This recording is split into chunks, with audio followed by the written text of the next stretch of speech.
hello there, yes. Well, shaved, ready for the rigours of the week ahead. Yeah, it's going to be busy. It's a busy half term. Anyway, here's a quick quiz for you. Name me the author of a non-fiction book which is positive on trans issues. Give you a few seconds to think about that. Yes, now some people out there, I know, that watch me will be able to maybe come up with a name. I must admit, when I asked that question myself, I could come up with one. Whereas if we ask ourselves the same question about people that might be described as gender critical, we instantly, boom, like that, just arrive at a few of your Stocks and your Joyces et al. It's very, very easy to do because these people are simply constantly on the media. Odd for a group of people that have been cancelled. Why is this important? Well, today's Telegraph have decided to spotlight an article by some research by the Free Speech Union. Come on to that in just a second. So let's have a look at the headline. Woke, inverted commas, gotta love those inverted commas, libraries stock more trans than gender critical books. Data shows, data must be real then. Again, you'll know how much of a fan of the Free Speech Union's research I am. Librarians accused of behaving like bespeckled zealots in the culture war, which inevitably is one of Toby Young's ones. Yes, it must have been so hard for the Daily Telegraph to have tracked down Mr. Young for a quote. Said nobody ever.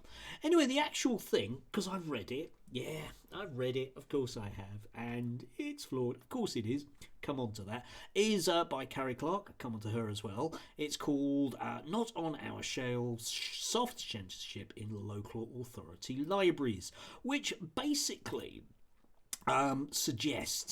strongly suggests, tells you that all those horrible flat shoe wearing librarians are deliberately making it hard for you to borrow Ms. Stock or Ms. Joyce's books, okay? And they've done Carrie has done a quick blitz on information they could find in various libraries about the number of books they've got and how many of them are on loan. It was done about a month ago. I imagine she got excruciatingly bored doing it. But let's just read what they say, okay? At the time the data was collected, 43% of GC titles were on loan compared to just 20% of the TR books. This suggests... well, I'm going to suggest things about suggesting that library stock policies are more than matching demands for TR, that's trans rights books, while potentially failing to meet demand for GC gender critical books. Well, again, but if we go back to that question I asked you about can you name these authors, and the answer is no, then it's more likely that you get a range of books by a range of authors compared to just a few kind of heavyweight big hitters of very important people that always tell the truth, like Ms. Stock and Ms. Joyce, obviously, aren't you? Yes, maybe not, eh?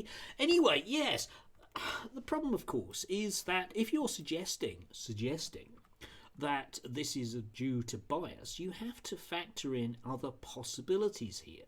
So it doesn't suggest that at all. I would suggest that it suggests that people are unsure about what to buy if they do actually want some books. Scientifically sort of leaning books, if you like. Got to be careful about that word because obviously there's no such thing as trans people. Just ask Julia Hartley Brewer. But yeah, it's going to be that there aren't a vast number of books out there that you can simply go to. And if you've got library stock, and pardon me, but I have a reasonable knowledge of how libraries work. I worked in one of them for 2.5 years, and I even work in one now. I'll have a chat to the librarians about their stocking policy. I might be lying about that. Yeah, I am. But you know what I mean. I know the way libraries work. Anyway, yeah, having 50% of your books on the shelves at any one given time shows that you've got the right number. It doesn't need to be absolutely proportionate. If you go into a library and look at the number of books there are on Hitler compared to the number of books there are on Stalin, you're going to find huge numbers of books are in and around Hitler and the history of Nazi Germany, Weimar Republic et al., and not very many on Stalin. That's the way it's going to work, okay? But nobody suggests that's an inherent pro-fascist bias on behalf of librarians. they don't tend to be fascists. Only of the left-wing kind, anyway. Yes, so anyway, let's come on to the next bit. It's important to note that this small sample, and that the data may be distorted by timing issues, such as variance in publication date or by spikes in media of news stories around GC or TR issues. Quelle surprise.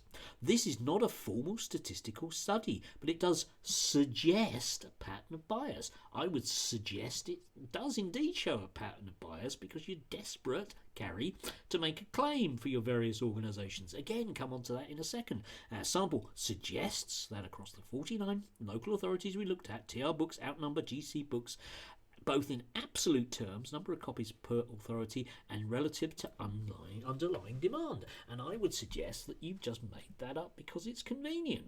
I'm wondering how many books she had to have, it must have been so boring for her, God, how many of those books she had to glide her way through in order to come up with this stuff. I'm just wondering whether or not they actually fiddled any of the figures. Anyway, Carrie Clark is somebody that works as a researcher for the Free Speech Union.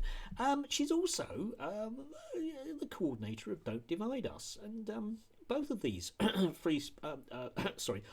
freedom-loving organisations and grassroots organisations always seem to employ a very tiny pool of people. I imagine that there are very, very few people out there with the ability to come up with a report that they can employ.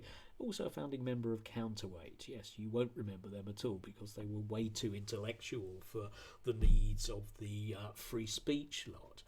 Anyway, I just thought I'd post that one up because, as ever, this will be pointed to as definite proof that the communists have taken over our libraries. And if you want to be cynical about it, I would say, well, they're all shut anyway.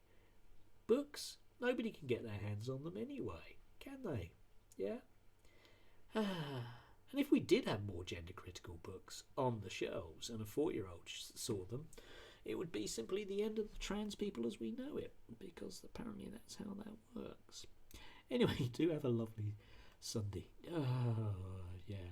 Is it only me that actually looks at this stuff and actually looks at the methodology and says what absolute tosh it is? It appears to be. Anyway, do have, yes, a gorgeous Sunday. Enjoy the sunshine. Sunshine.